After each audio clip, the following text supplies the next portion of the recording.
If it's getting worse, you know I will dial 911. You what?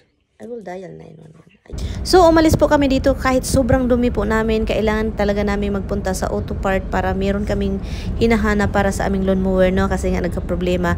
So, ang dumi-dumi namin dito. At ito yung nangyari mga loves. Habang nagda-drive kami pa uwi, umuungol si Tammy at sumasakit yung puso niya na sobra talaga at nag-alala ako. So, pag-usapan natin. This afternoon when we went out, I'm just really worried. I can't even talk. I'm just like, I just be quiet. I was quiet. Nag-worried ako. Kasi biglang sumakit ang puso. But where is the pain? And why you said it's affecting your face?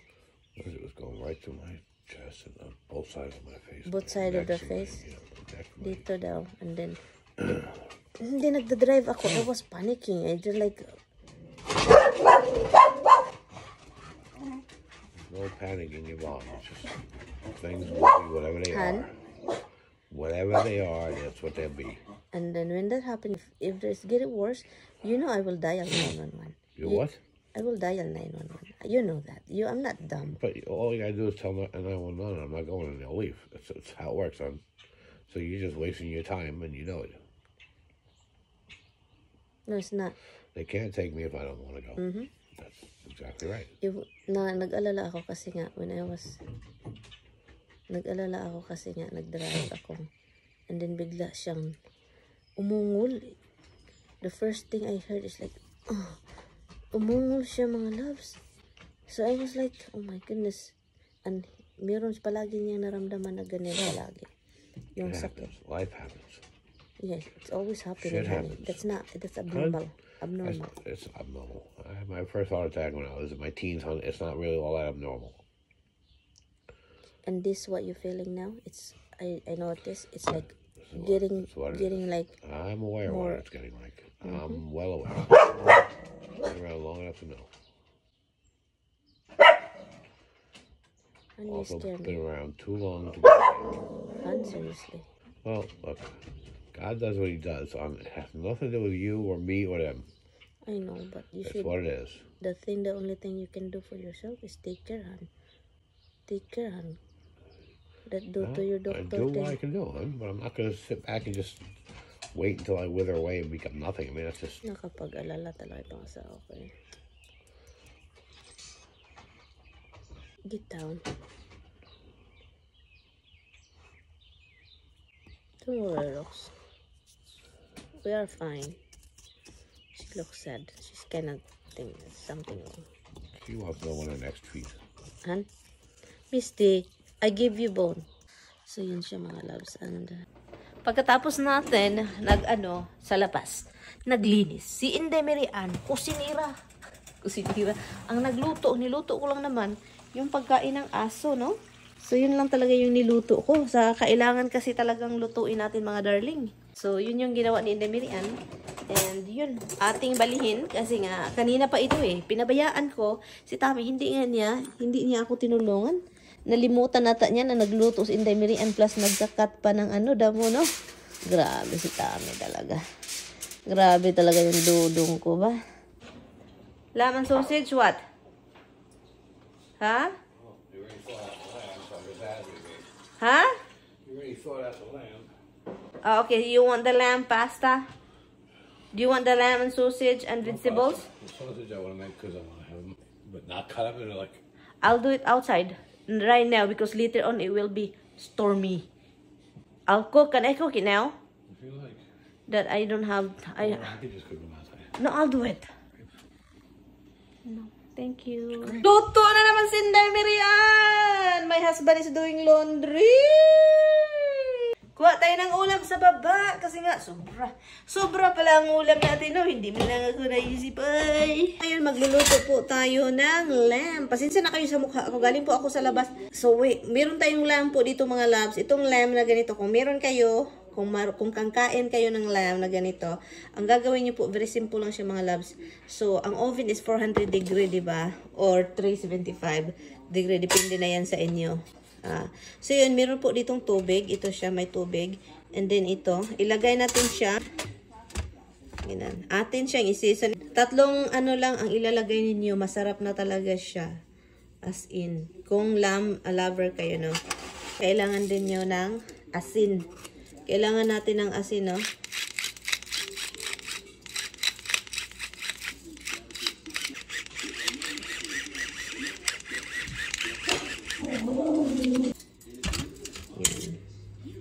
Pwede ninyo mamaya dagdagan ng seasoning kapag sa tingin ninyo nahuhulog ang mga asin, ganun, paminta.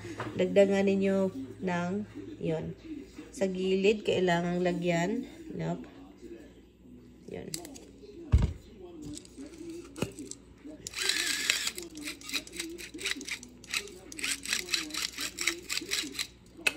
Yun.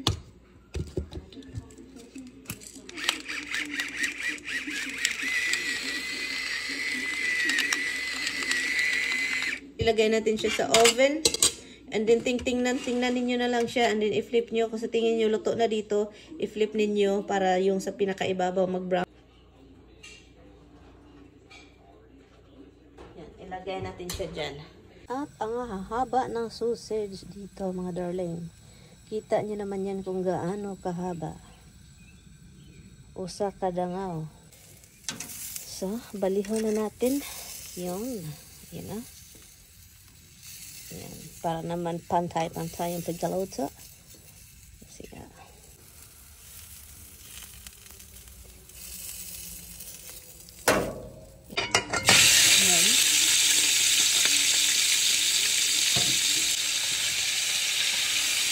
Gusto ko lang siya i-brown muna.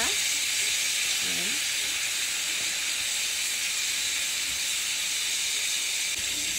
Pwede lagyan natin siya ng asin kasi habang nagluluto siya magkalasa yung ating meat. Yan. So, ganyan po ako So, pabayaan natin siya.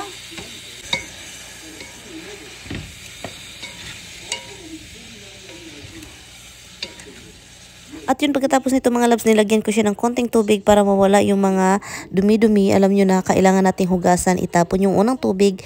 And then yun, pagkatapos nyan, hugasan nating maigi para talaga malinis na sure na walang mga kumakapit ng mga anik-anik.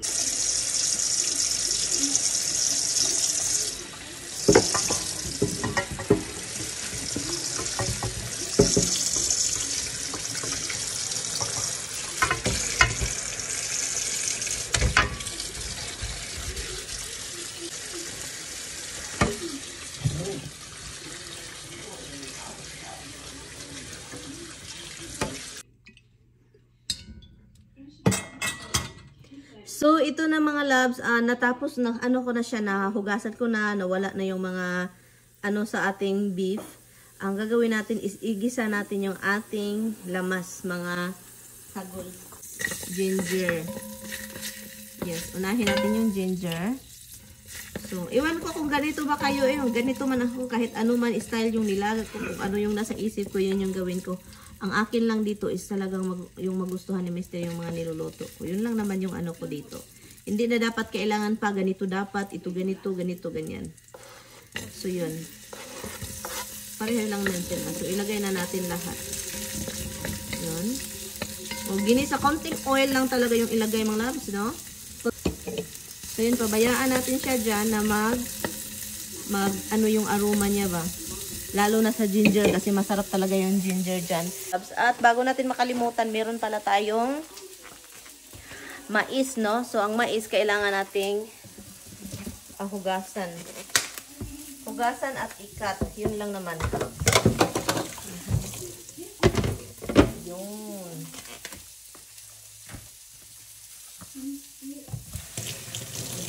Kunin natin yung mga buhok-buhok. Hindi po ako mahilig sa maglagay ng mais sa mga sabaw-sabaw. Pero yung kinain ko yung niluto ko the last time na may mais, ang sarap ng mais. As in, promise. Nasarapan ako sa mais. Ang bango ng ginger. Ang bango talaga ng luya, no? Mabango siya mga love. So, yun. Bayaan natin ulit siya dyan.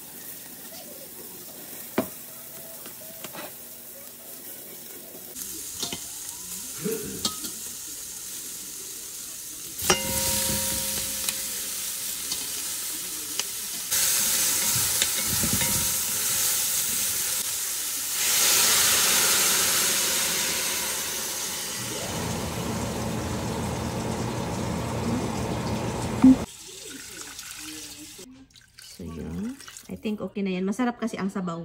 Sa nagsasabi din bakit ang pangit ng kaldero? Nasa Amerika kayo, bakit ang pangit ng kaldero na gamit mo? Ito po yung kaldero na magagamit yung galing sa pare katulad sa Pilipinas ba? May uling-uling pa siya kasi po gamit na gamit as in ilang years na ito, bata pa si Biyanan. Galing po ito sa kung saan sila galing, yung kung taga saan talaga si Biyanan galing yung parents niya. So yun, kaya kinikip nila. At kita naman na galing sa Pilipinas at ganito yung mga kaldero ko. So sabi ko wag kong itapon kasi marami naman talagang kaldero dito magagamit mga loves. Pero ito talaga as in pwede mong magamit doon sa kalayo, no? So just in case pag may mangyari sa mundo, magkagulo-gulo, ang ating kaldero is pwedeng magamit doon sa mga kalayo-kalayo, no? Kasi ang kaldero dito puro siya pang social ba, hindi pwedeng masunog, hindi pwedeng well, kung wala ng choice talaga, magagamit man siya. Pero ito talaga, mabigat at sobrang strong. As in, masasabi ko sa inyo. So, kaya talagang sabihin ko, kung pangit man ito, ako naman yung gumagamit, no? So, hindi naman kayo. Yan. Kasi napagsabihan ako na, bili ka naman ng bagong Meron naman akong mga kaldero din. Okay? Meron akong mga kaldero na okay din siya. Hindi din siya pang pang sobrang mahal or pang mayaman. Pero paborito namin ito ni Tami. Kasi ito si Tami, hindi pwede din itong itapon. Ito yung lutuan niya ng Spanish rice. No? Ito yung lutuan niya. Hindi pwede gamit ng ibang kaldero. Ito talaga. So kaya, parang sabi pa niya, kapag gagamit daw siya ng kaldero, maling kaldero, ibang kaldero, baka magkamali-mali daw yung rice niya. Kasi talagang nakasanayan nila na ito yung ginagamit nila mga loves. So yun kinuhanan ko na po siya ng anik, no? So yan, takpan ko siya ulit. Ito po yung kaldero na sabi ng iba na pangit. At bakit yun yung gamit ko, look. Sobrang strong at sobrang init. Na-touch ko pa talaga. So takpan natin siya. At ito din yung pang-takip. Diba? Tutyal, oy! Tutyal! Bakit naman? Parehas lang naman yan. Malutuan, makain yung mga niluluto. Hindi naman hilaw.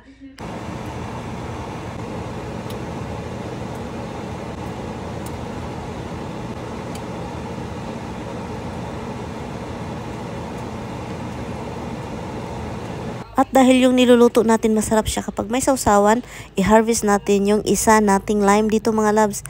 So yun, may marami pa namang bunga, no, dito. So kailangan nating i-harvest yung pinaka-old ngayon para masarap yung ating sausawan. So this is the mga loves. This is the soup, you know. Look, ito siya. Konti lang yung laman na kinuha ko kasi nga gusto kong si Tami kain lahat. At meron tayo ditong dipping sauce. And yun. But you have to get like that over there.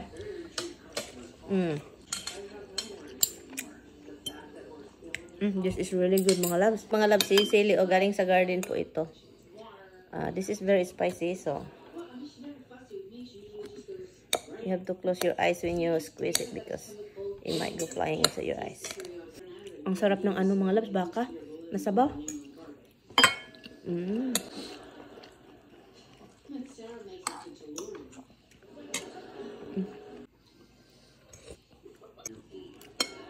Nagustuhan yung mga darling. Both of them here. The two of them?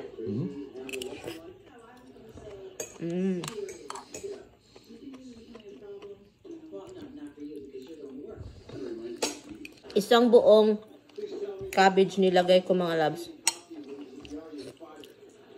At saka yung corn lahat nilagay ko din. Oh, man.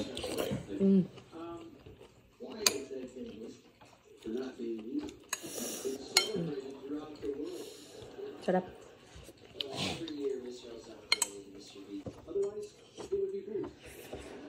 Ang init.